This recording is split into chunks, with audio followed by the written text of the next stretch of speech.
people that are clamoring for manufacturing to come back to the US aren't really after manufacturing. What they really want is social mobility back. They are correctly looking at the past when the middle class was based on manufacturing, and it was very possible that you could go from working class to middle class if you just worked hard and you rose up the ranks and you did well. But bringing manufacturing back is not going to achieve that these days, and there's many reasons why. I've talked about them in a lot of my videos. One, I'll just remind people of here, CEO salaries. I've talked before about the massive increase in CEO salaries that used to be 15, 30, 40 times higher than the lowest paid worker in the company. Now those multiples are more like 500, 1,000 times higher. People will hear that and they'll think, no, that's great. You should be able to earn as much as you can, as much as you want. It's what freedom, capitalism, that's what it's all about. It's the American dream. But there's a reason those multiples became that, because it still was the American dream when the CEO only earned 15, 30, tens of multiples higher. It was still the American dream.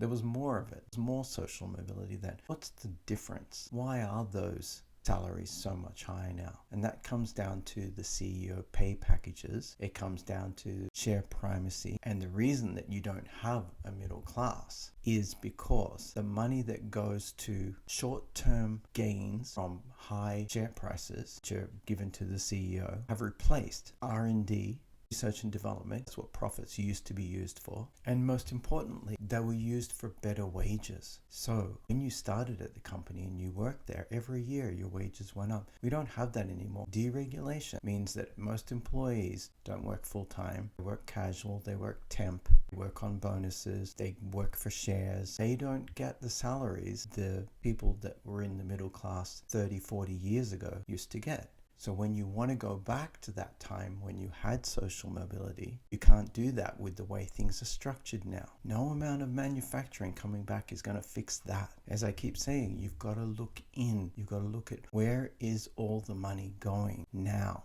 And it's going to few corporations that are monopolizing every industry and then going to a few CEOs on massive salaries. And it's all going that way because of share primacy, because of the share price being the most important thing. Fix that. Do some manufacturing. But that's how you get social mobility back. One of the ways. Follow Lang Standard.